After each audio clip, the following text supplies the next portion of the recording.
أعوذ بالله من الشيطان الرجيم. بسم الله الرحمن الرحيم. وإلهكم إله واحد لا إله إلا هو الرحمن الرحيم. إن في خلق السماوات والأرض واختلاف الليل والنهار والفلك التي تجري في البحر بما ينفع الناس وما أنزل الله من السماء من ماء فأحيا به الأرض بعد موتها وبث فيها من كل دابة وتصريف الرياح والسحاب المسخر بين السماء والأرض لآيات لقوم يعقلون. ومن الناس من يتخذ من دون الله أندادا يحبونهم كحب الله والذين آمنوا أشد حبا لله ولو يرى الذين ظلموا إذ يرون العذاب أن القوة لله جميعا وأن الله شديد العذاب.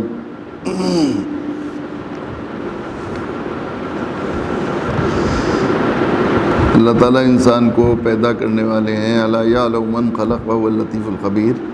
پیدا کرنے والے سے زیادہ نہیں جانتا کہ اپنی مخلوق کو کیسے بنایا ہے، اس کا مزاج کیسا ہے، اس کی نیچر کیسی ہے، نفسیات کیسی ہیں، کیا انداز میں بات کی جائے کہ اس پر اثر کرے، کیا انداز میں بات کی جائے کہ اسے قبول کر لے. اللہ سے زیادہ کوئی نہیں جانتا.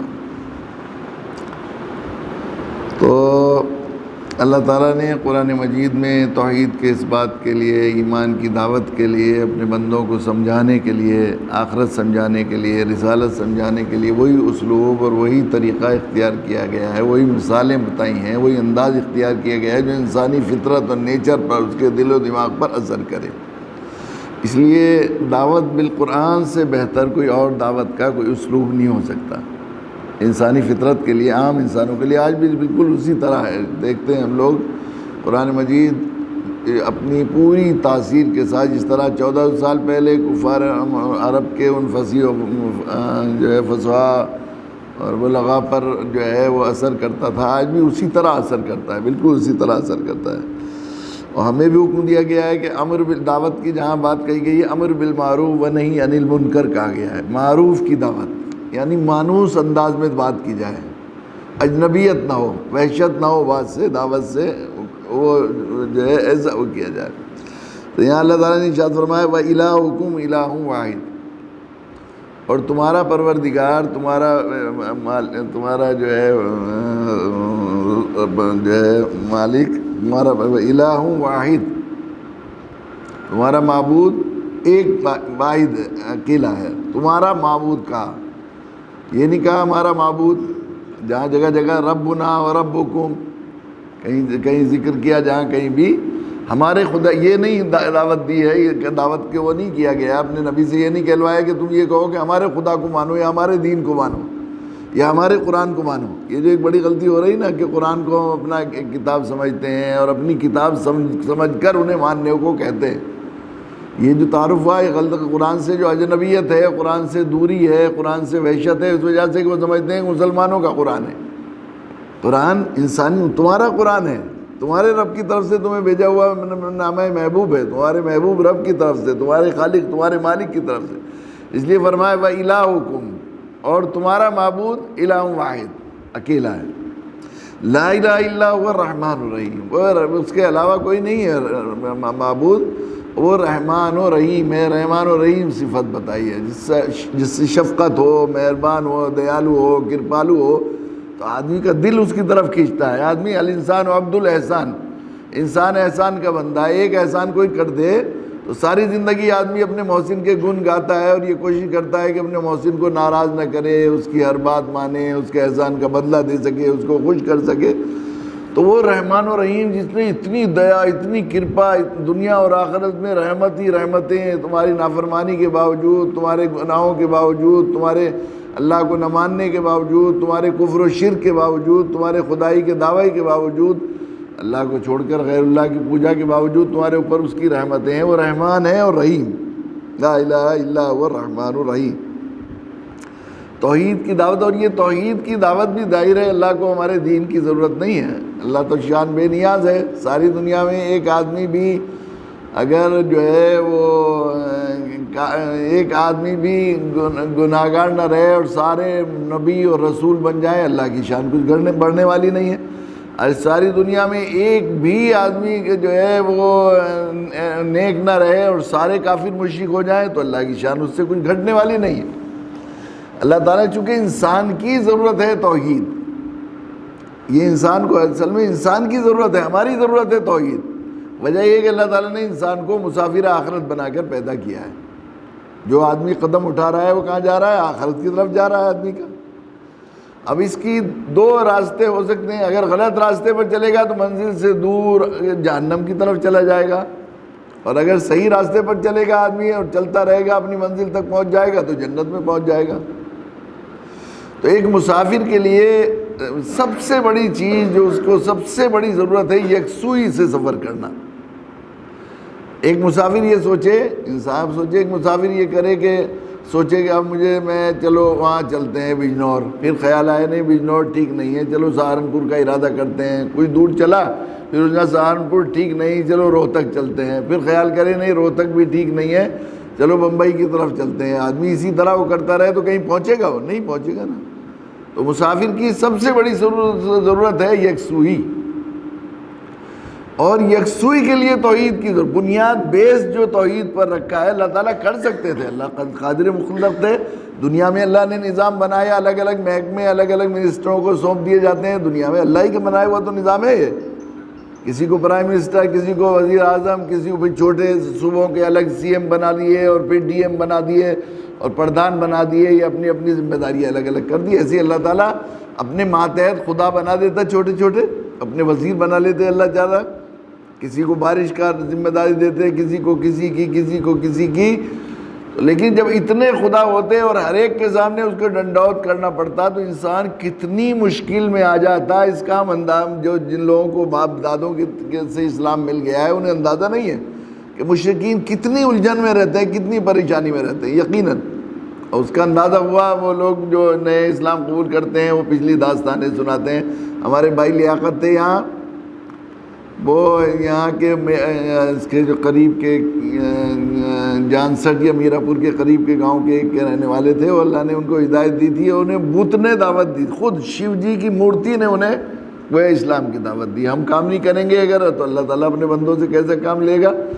وہ یہاں آئے ہمارے یہاں، حضرت مولانا مفتی ظفیر الدین صاحب دیوبند کے علماء تشریف لائے ہوئے تھے، تو وہاں آئے کہ میرے بھائی کو کلمہ پڑھا دیجیے۔ تو میں نے کلمہ پڑھوایا حضرت مفتی صاحب سے، پھر میں نے کہا تم نے بھی کلمہ پڑھا ہے کہ مجھے پہچانا نہیں، میں تو 3 بھائی اسلام لا چکے ہیں اب اس کے پہلے۔ میں نے کہا اچھا کیسے؟ میں نے سوچا ان حضرات کو معلوم ہوگا بھائی کیسے لوگ خود ہی ہدایت یاب ہو رہے ہیں، تو میں نے پوچھا کیسے؟ کہ گھر بنایا تھا، گنے کا بھاؤ ذرا اچھا ہوا تو میں نیا مکان بنایا، گھر والوں نے بھائیوں نے مشورہ کیا کہ گھر میں مندر بھی ہونا چاہیے، ٹائل وائل لگا دیے، تو 5000 روپے لے کر میں مظفر نگر گیا کہ شیو جی کی مورتی لے کر آؤں گا لگانے کو اس میں۔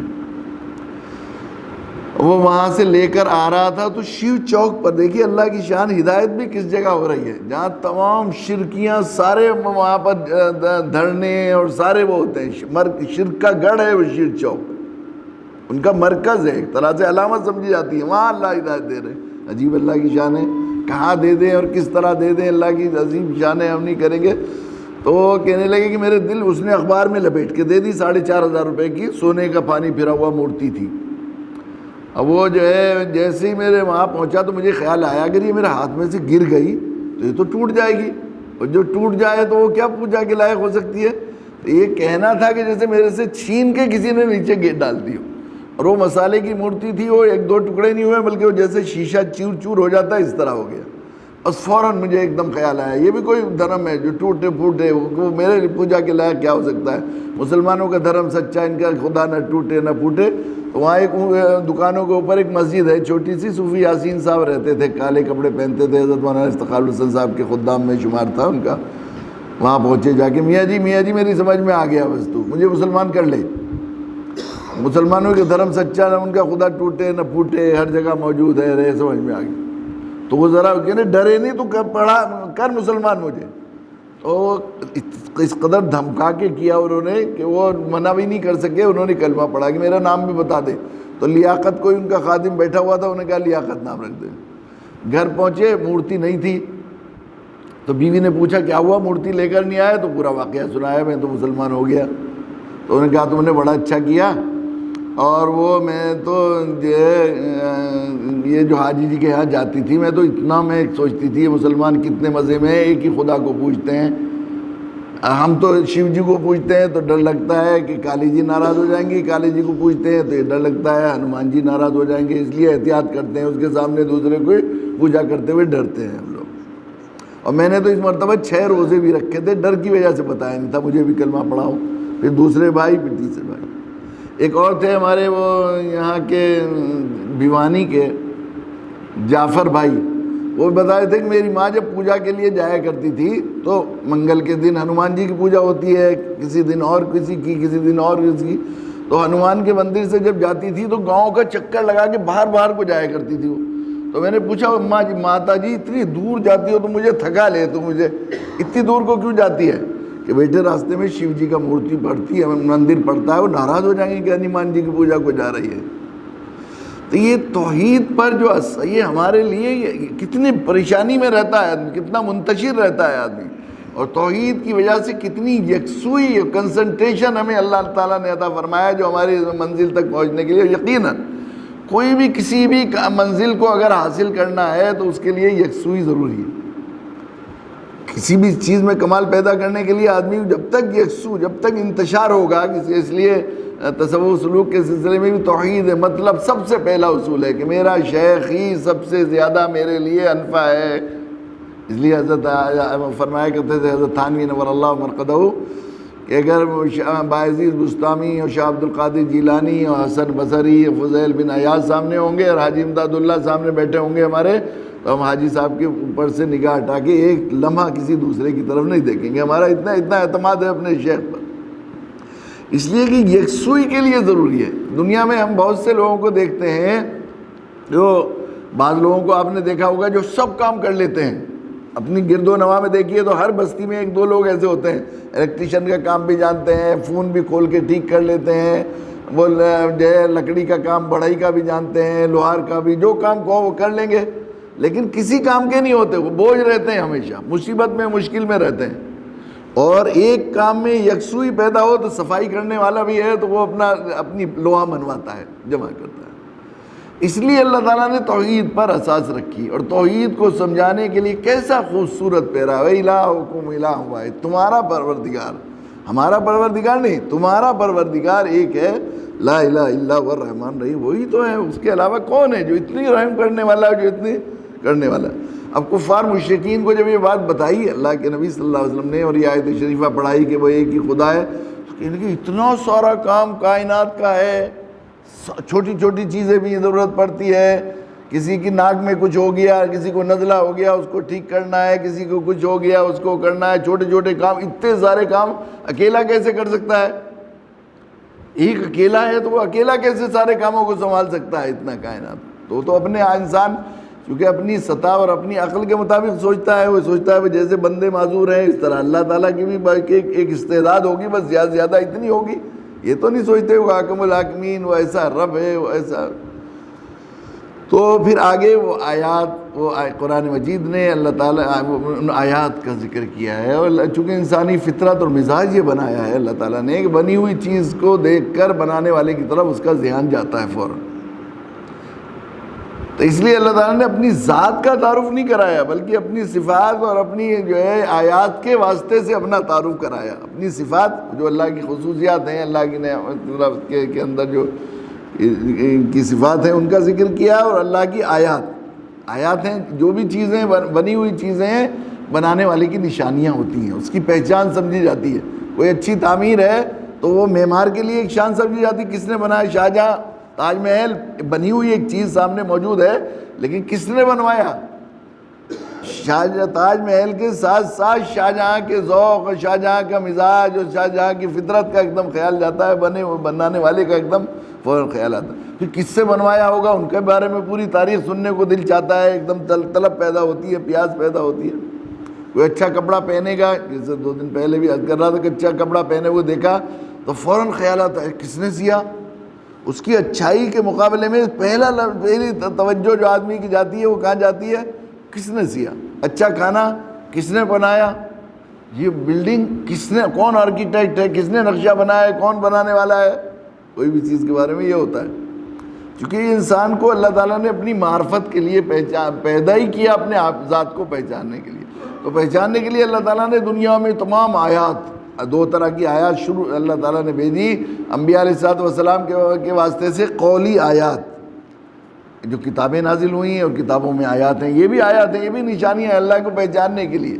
اور ایک فعلی آیات ہیں، سورج، چاند، ستارے، آسمان، مخلوقات، ساری مخلوقات، یہ بھی قولی آیات. ان میں بھی تدبر کرنے کا حکم دیا. تتفکروا فی خلق السماوات والارض، تو یتفکرون فی خلق السماوات والارض ربنا ما خلقت ھذا باطلا. جیسے ہی زمین و آسمان میں غور کریں گے اور تخلیق میں غور کریں گے تو فوراً یہ کہیں گے کہ میرے رب آپ نے ان چیزوں کو بے فائدہ پیدا نہیں کیا. اس لیے جیسے جیسے سائنس کی تحقیق بڑھتی چلی جائے گی اور اللہ کی بنی ہوئی مخلوقات میں جو صفات ہیں، جو چیزیں ہیں، اس لیے قرآن نے کہا سنریم آیاتنا فی الآفاق وفی انفسہم حتی یتبین لہم انہ الحق. ان قریب ہم دکھائیں گے آفاق میں اور تمہارے جسم کے اندر ایسی آیات، ایسی نشانیاں کہ تم پہچان لو گے وہ حق ہے. ایک جو ہے وہاں کے مصری سائنسداں ہیں، انہوں نے انہ الحق ایک کتاب لکھی ہے، دس از دی ٹروتھ کے نام سے. تو جو آیات جو تحقیق کرتے کرتے سائنس نے وہ چیزیں اب پہچانی ہیں، قرآن نے اتنے دن پہلے وہ آیات دکھا دی تھی اور وہ نشانیاں سامنے آ کر اللہ کی ذات عالی کو پہچاننے میں مدد ہوئی اور اس کی طرف توجہ ہوئی. ان آیات کو بہت سے سائنسداں اس کو پڑھ کر الحمدللہ مسلمان ہو گئے. تو جیسے جیسے تحقیقات بڑھتی جا رہی ہے اور سائنسی تحقیقات اور مخلوق اور آفاق میں آدمی جو ہے وہ چیزوں کو معلوم کرتا جا رہا ہے، اتنا زیادہ اللہ کا تعارف کرانا اور دین کا سمجھانا اور دین کی دعوت آسان سے آسان تر ہوتی چلی جا رہی ہے. اس لیے کہ آدمی معرفت کے خاص مقام پر پہنچ جاتا ہے سائنسداں. وہ نیچر کہتے ہیں نا، وہ گاڈ، اللہ کو ذرا بتا دیا جائے کہ ان کا بنانے والا ایسا ہوتا ہے. اور جسم کی بناوٹ کتنی، ایک خون کے ذرات 10,000 جانچیں ابھی تک وہ بتا رہے تھے. ایک جو ہے وہ پی ایچ ڈی کیا ہے انہوں نے، ہمارے ایک جاننے والے ہیں پیتھولوجی میں، وہ کہہ رہے تھے ابھی تک خون کی 10,000 جانچیں، 10,000 سے زیادہ جانچیں ہیں، انویسٹیگیشنز ہیں. یہ خون میں تبدیلی کیا آتی ہے کس بیماری سے، 10,000 جانچیں ہیں. تو خون کے ذرات کا اور خون کے اندر جو چیزیں بنائی گئی ہوں گی وہ کتنی ہوں گی. تو وہ بنانے والا جس نے بنایا ہے بغیر کسی نمونے کے اور بغیر کسی اس کے، وہ کیسا رب ہے، کتنا اس سے محبت کرنی چاہیے، کیسا اس کے آگے جھکنا چاہیے، کیسی اس کی عظمت دل میں ہونی چاہیے. تو یہ آیات پر غور کرنا، گویا سائنس کا علم حاصل کرنا، تفکروا فی خلق السماوات والارض، قرآن کی تفسیر، قرآن پر تدبر کرنا، یہ بھی آیات قولی، آیات فعلی، سب پر ایمان فرض ہے. اور قرآن کہہ رہا ہے وما خلق السماوات والارض باطلا ذالک ظن الذین کفروا. جس طرح قولی آیات کی تکفیر اور کفر کرنا، انکار کرنا کفر ہے، اس طرح فعلی آیات آسمان و زمین اور اس کی تخلیق اور اس میں جو کمالات ہیں اس سے انکار کرنا بھی، یہ بھی کفر ہے. تو یہاں یہ ایک آیت ہے جس کو اگر یہ کہا جائے آیت الآیات، اس میں بہت سی آیات اور نشانیاں اللہ نے ذکر کی ہیں. سورہ بقرہ کی ایک بہت ہی مارکت الآیت ہے، ان فی خلق السماوات، بلا شبہ زمین و آسمان کی تخلیق میں، زمین کو کیسا بنایا، کیسے پرتیں بنائی، کیسا اسے گھما دیا، پھر اس کے چلنا، پھر اس کے چکر کیسے گھمائے سورج کے چاروں ارد و گرد، اور اس کے اندر پھر زمین کے اندر کیا کیا چیزیں، معدنیات، اور اس کو اس کے اندر کیا کیا صفات، اس کی مٹی کے اندر کیا کیا چیزیں اور ذرا کیا کیا نکل جاتا ہے. یہ سب ان فی خلق السماوات والارض، اور آسمانوں میں یہ سورج، چاند، ستارے، سب افلاک کی چیزیں ہیں. ان کے اندر واختلاف اللیل والنہار، رات اور دن کا اختلاف. رات ہوتی ہے تو اندھیرا ہو گیا، دن ہوا تو ایک دم روشنی ہو گئی، کبھی رات بڑھ گئی، کبھی رات چھوٹی ہو گئی. کیسے رفتہ رفتہ رفتہ رفتہ رات بڑھتی چلی جاتی ہے، دن چھوٹا ہوتا جاتا ہے، پھر دن چھوٹا ہوتا ہے. دن کو رات میں سے کیسے لپیٹتے ہیں اور رات کو دن میں سے کیسے لپیٹتے ہیں، کیسی شان ہے. ہر وقت نہ اس میں کبھی کمی نہ کبھی زیادتی، بالکل ایکوریٹ ایک نظام کے ساتھ چل رہا ہے. لو کان فیہم آلیۃ الا اللہ لفسدتا، یہ انتظام کے ساتھ اور انصرام کے ساتھ اور آخری درجے میں نظم و ضبط کے ساتھ چلنا، یہ بات بتا رہا ہے کہ چلانے والا صرف ایک اکیلا ہے. اگر چلانے والے کئی ہوتے اور کئی خدا ہوتے اس کے، تو جو کہتا ہے زمین میں فساد برپا ہو جاتا. ایک کہتا ہے دن بڑا ہوگا، ایک کہتا ہے رات چھوٹی ہوگی، ایک کہتا ہے نہیں 6 مہینے تک ایک سسٹم رہے گا تمہاری مرضی کا، دوسرا کہتا ہے نہیں 3 مہینے ہمارا سسٹم ہوگا. واختلاف اللیل والنہار والفلک التی تجری فی البحر. اور ان کشتیوں میں لوگوں کے فائدے کا سامان لے کر سمندر میں تیرتی بما ینفع الناس. وہ جو کشتیاں ہیں، آپ پانی کو بنایا اللہ تعالیٰ نے سمندر کو، اس کے اندر سیالی کی صفت رکھی کہ وہ کشتیوں کو لے کر جاتا ہے پانی. کتنا بھاری جہاز ہوتے ہیں وہ، کتنے وزنی جہاز کو ذرا سا ایک جو ہے 10 گرام کا لوہا اگر ڈال دیں تو وہ ڈوب جاتا ہے. لیکن ٹنوں ٹن جو ہے، کتنے ٹن جو ہے سامان لے جاتے ہیں وہ جہاز. ان کو اللہ تعالیٰ نے یہ رکھا ہے، اللہ وہ کر رہے ہیں. اور پھر وہ اگر سمندر پانی میں یہ سیال صفت نہ ہوتی اور سمندر نہ بناتے اللہ تعالیٰ، تو یہ جو سامان کا یہاں سے وہاں تک لے جانے کا آج تک چل رہا ہے موجودہ زمانے میں. اس زمانے میں تو اس کے علاوہ کوئی تھا ہی نہیں دوسرا، لیکن اس زمانے میں اللہ تعالیٰ نے وہ کیا ہے کہ سب سے آسان ٹرانسپورٹیشن کا اور سب سے سستا طریقہ جو ہے وہ شپ کارگو سے ہے، کہ آدمی اس کے واسطے سے پہنچاتا ہے اور بڑے سے بڑا سامان پہنچا دیتا ہے، پہنچاتا ہے.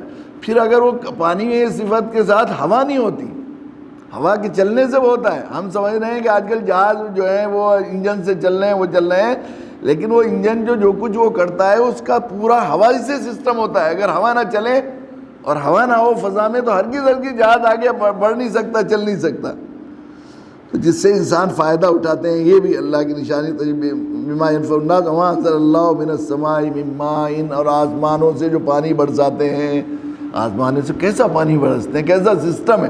حدیث میں ہر بوند کے ساتھ ایک فرشتہ ہوتا ہے جسے اللہ تعالیٰ حکم دیتے ہیں اس بوند کو فلاں درخت کے یا فلاں جگہ پر، مٹی کے اس جگہ پر ڈالنا ہے. اگر ایک دم برس جاتا، بادل پھٹ جاتے ہیں تو کیسی آفت نافت ہوتی ہے. اللہ تعالیٰ اسی پانی کو جو ہمارے پھلت میں بارش میں برسا ہے، اگر ایک دن میں الٹ دیتے تو سارا پھلت تہہ نحس ہو جاتا کہ نہیں. کیسے اللہ تعالیٰ نے انتظام کیا ہے یار. اور ہر قطرے کے ساتھ مینجمنٹ اللہ کا ذاتی ہے، ہر قطرے کے ساتھ، بارش کے ہر قطرے کو وہ خود نگرانی فرماتے ہیں اللہ تعالیٰ.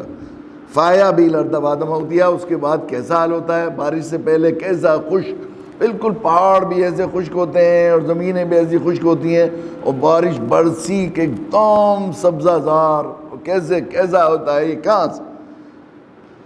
وبث فیہا من کل دابہ. اور اس کے اندر تو جو ہے حشرات الارض بھی پیدا کر دیتے ہیں اللہ تعالیٰ، کیڑے مکوڑے مچھر. کتنے مچھر ایک دن میں پیدا ہو جاتے ہیں بارش کے بعد، کتنے مینڈک کہاں سے نکل جاتے ہیں. کیسا اللہ کی شان ہے. اور پھر پودے اور گھاس پھوس، کتنی چیزیں پیدا ہو جاتی ہیں. وتصریف الریاح والسحاب المسخر بین السماء والارض.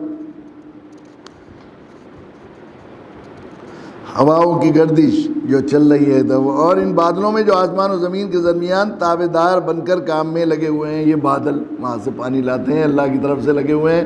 جس جگہ پانی برسانے کو کہا ہے وہیں پانی برساتے ہیں.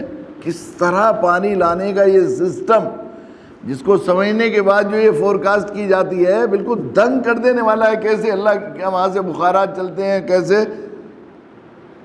اور یہ پانی کو خود پانی جو ہے زمین میں جو ہے یہ پانی ہے، اگر پانی ایسے ہی بہہ کر بارش ہوتی اور گزر کے نکل جاتا تو پھر آدمی کے لیے پینے کے پانی تالابوں میں اور کنوؤں میں اس میں بھر دیے جاتے ہیں اور زمین کے واسطے سے نیچے چلا جاتا ہے. پھر آدمی پائپ ڈال کر ٹیوب ویل ڈال کر جتنا نکال لے. پھر اللہ تعالیٰ انہی بادلوں اور انہی ہواؤں کے واسطے سے پانی کو برف بنا کر اس میں جو ہے پہاڑوں پر جما دیتے ہیں، اور پھر وہ رفتہ رفتہ پگھل کر انسانوں کے کام آتا ہے. اللہ نے کیسے کریم ہے، وہ کیسے رحیم ہے، کیسا انتظام کر رہے ہیں، کیسا مینجمنٹ کرنے والے ہیں، کس طرح کیسے سلیقے کے ساتھ. اگر یہی پانی ویسے آتا کہیں برف بنے بغیر تو پانی سڑ جاتا، اس میں جراثیم پیدا ہو جاتے. کتنا صاف شفاف پانی وہ آتا ہے پگھل کر سب چیزوں میں. اور تصریف الریاح، اور یہ ہواؤں کا جو ہے ہواؤں کا چلنا، ہواؤں کی گردش. والسحاب المسخر بین السماء والارض لآیات لقوم یعقلون. اور نشانیاں ہیں یہ عقل والوں کے لیے، اللہ کو پہچاننے کے لیے. اس سے بڑی اور کیا نشانی ہو سکتی. اللہ تعالیٰ ان کفار مشرکین کو ان کو یہ بات بتا رہے ہیں جو اللہ اتنے بڑے بڑے کام کرتے ہیں، زمین و آسمان کو بنایا، چاند سورج کو، دن و رات کی گردش کو چلایا، اور ایسا بارش برسانا، اور یہ ہوا چلانا، اور یہ کرنا وہ کرنا، اللہ کے لیے چھوٹے چھوٹے کام کیا مشکل ہیں؟ وہ اللہ وہی ہے ساری کائنات کو چلانے والا۔ اس میں تمہارے لیے اس ذات عالی کو پہچاننے میں، اس کے ماننے میں، اس کے اور مان کر اس کے آگے جھکنے میں، اس سے محبت کرنے میں، اس کی عبادت کرنے میں، ہر چیز کے لیے اس میں نشانیاں، کھلی کھلی نشانیاں ہیں یہ قرآن کی آیات۔ جیسے جیسے غور اور تدبر کرے گا، اس لیے فرمایا ایک ساتھ کا تدبر مخلوق میں 80 سال کی نفلی عبادت سے بہتر، اس لیے کہ اس سے اللہ سے وہ تعلق اور اس کی عظمت کا وہ احساس اور معرفت کا وہ جو ہے کیفیت پیدا ہوتی ہے جو دوسری چیزوں سے نہیں ہوتی۔ اس لیے مخلوق میں تدبر، اور جگہ جگہ قرآن مجید نے بار بار مخلوقات اور مخلوق میں پیدا کیے گئے کمالات کو بتایا، اور یہ 100% انسانی فطرت سے ہم آہنگ دعوت کا طریقہ ہے کہ اللہ کی بنی ہوئی چیزیں، اللہ کے احسانات و انعامات بتائے جائیں، آیات اللہ، ایام اللہ کو اللہ کے ذکر کیا جائے، تاکہ بندہ عقیدت اور محبت کے ساتھ، عظمت کے ساتھ بھی، عقیدت اور محبت کے ساتھ بھی، احسان مندی کے جذبے کے ساتھ، اپنائیت کے ساتھ اللہ کو مانے، ڈر کی وجہ سے نہیں، مجبوری کی وجہ سے نہیں، یا ایک انتظامی اور اصولی ضابطے کی وجہ سے نہیں مانے، بلکہ ایک محبت کے ساتھ جذباتی ہو کر اللہ کو مانے۔ پھر فرمایا اب جب یہ باتیں ہیں، اللہ نے ایسے ہیں اور اتنے کمالات ہیں اور اتنے تمہارے اوپر انعامات ہیں، تو پھر اللہ کے علاوہ تو کسی سے محبت نہیں ہونی چاہیے، کسی سے دل بھی نہیں لگانا چاہیے، اس لیے کہ کمال احسان، آدمی احسان کس وجہ سے وہ کرتا ہے؟ یا تو کسی کے جمال سے، یا کسی کے کمال سے، یا کسی کے احسان سے۔ تین چیزوں سے انسان کا دل لگتا ہے، محبت ہوتی ہے۔ یا تو کسی کے کمال کو دیکھ کر آدمی محبت کرتا ہے کوئی، یا کسی کے جمال کو دیکھ کر محبت کرتا ہے، صورت پر فریفتہ ہو جاتا ہے، یا کسی کے احسان کی وجہ سے محبت ہوتا ہے۔ تو نہ جمال کے اعتبار سے اللہ کا کوئی ثانی، نہ کمال کے اعتبار سے کوئی ثانی، نہ احسان کے اعتبار سے اللہ کے ثانی، کوئی اور تو ثانی نہیں ہے۔ پھر فرمایا وَمِنَ النَّاسِ مَن يَتَّخِذُ مِن دُونِ اللَّهِ أَندَادًا يُحِبُّونَهُمْ كَحُبِّ اللَّهِ، ان میں سے کچھ لوگ ایسے ہیں جنہوں نے بنا لیے ہیں اللہ کے کو چھوڑ کر مد مقابل اللہ جیسا بنا لیا ہے، انہوں نے جو اللہ کو رکھنی چاہیے دل میں جگہ، وہ انہوں نے ان کے لیے رکھ لی ہے۔ يُحِبُّونَهُمْ كَحُبِّ اللَّهِ، وہ ایسی محبت کرتے ہیں ان سے، اپنے مد مقابل سے اور اپنے خداؤں سے، دیوتاؤں سے، یا دوسری چیزوں سے، جن چیزوں سے محبت کر سکتا ہے، کحب اللہ، جیسے اللہ سے محبت کر دی۔ والذین آمنوا اشد حبا للہ، ایمان والے، لیکن جو لوگ ایمان والے ہیں جنہوں نے دل کی بوتل سے غیر اللہ کو نکال دیا ہے، وہ لوگ اللہ ہی سے ساری محبتوں پر ان کے ہاں اللہ کی محبت غالب ہے۔ اور یہ محبت، توحید فی المحبت جو ہے، یہ شرط ہے ایمان کی۔ اس لیے ایک جگہ فرمایا کہ جن چیزوں سے آدمی محبت کرتا ہے، اگر وہ محبتیں اللہ کی محبت پر غالب آ گئی ہیں تو اللہ نے وارننگ دی ہے، قُلْ إِنْ كَانَ آبَاؤُكُمْ وَأَبْنَاؤُكُمْ وَعَشِيرَتُكُمْ وَأَمْوَالٌ اقْتَرَفْتُمُوهَا وَتِجَارَةٌ تَخْشَوْنَ كَسَادَهَا وَمَسَاكِنُ تَرْضَوْنَهَا أَحَبَّ إِلَيْكُم مِّنَ اللَّهِ وَرَسُولِهِ وَجِهَادٍ فِي سَبِيلِهِ فَتَرَبَّصُوا حَتَّىٰ يَأْتِيَ اللَّهُ بِأَمْرِهِ۔ اے نبی جی اعلان کر دیے، اگر تمہارے ماں باپ، آبا و اجداد، بڑوں کے کہنے میں تم اللہ کا حکم توڑ رہے ہو، باپ دادے ہمارے کرتے آ رہے تھے، ہم ان کے مقابلے میں کیسے؟ اب اپناؤں کو اور اپنی اولاد کی محبت میں تم اللہ کے احکام توڑ رہے ہو، اللہ کی نافرمانی کر رہے ہو، اللہ کو چھوڑ کر اس کو، ان کی محبت غالب کر رہے ہو۔ وَأَزْوَاجُكُمْ، اور تمہاری بیویاں اور عورتیں، وَعَشِيرَتُكُمْ، اور رشتہ دار جن کی محبت اور بھائی بندوں کے چکر میں تم لوگ اللہ کا قانون چھوڑ رہے ہو، توڑ رہے ہو، جھوٹی گواہی دے رہے ہو اپنے رشتہ داروں کے چکر میں، حق بات چھپا رہے ہو اس کے چکر میں۔ وَأَمْوَالٌ اقْتَرَفْتُمُوهَا وَتِجَارَةٌ تَخْشَوْنَ كَسَادَهَا، اور وہ مال جس کو تم، جس کے کم ہونے کا خطرہ جو جس سے تم محبت کرتے ہو،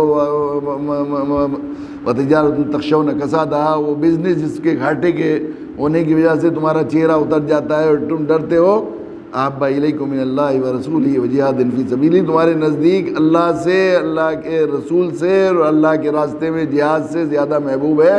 فَتَرَبَّصُوا حَتَّىٰ يَأْتِيَ، تو اللہ کا انتظار کرو، اللہ کا عذاب، اللہ کی پکڑ آنے والی ہے، وارننگ دی گئی ہے۔ محبت اللہ کی، اللہ ہی سے محبت اور اللہ ہی کی عبدیت، یہ ہے توحید۔ تو جب اللہ اس کے علاوہ کوئی ہے ہی نہیں اس لائق، تو پھر اللہ کو چھوڑ کر کسی اور سے محبت کرنا اور کسی کو دل لگانا، اس کو برابر بننا، کتنی کم عقلی کی بات ہے۔ اہل ایمان کی خصوصیت یہ ہے، اللہ نے انہیں سجا دیا ہے، ان پر احسان فرمایا ہے کہ وہ اللہ کی محبت تمام محبتوں پر غالب رہتی ہے، حقیقتاً غالب رہتی ہے، محبت غالب رہتی ہے۔ اب اگر آدمی جو ہے مال کی محبت میں، جائیداد کی محبت میں، یا اولاد کی محبت میں، یا بیوی بچوں کی محبت میں، یا تجارت کے نفع کی محبت میں جھوٹ بول رہا ہے، اللہ کی نافرمانی کر رہا ہے، تو وہ کہہ رہا ہے کہ میں اللہ کا بندہ ہوں، لیکن وہ اللہ کا بندہ نہیں ہے، بلکہ جو ہے وہ مقبول فرمایا کرتے ہیں تھانوی نور اللہ مرقدہ کہ وہ لوگ ہم بھی یہ بھی مسلمان نام سے شرک میں مبتلا ہوتے ہیں ہم لوگ،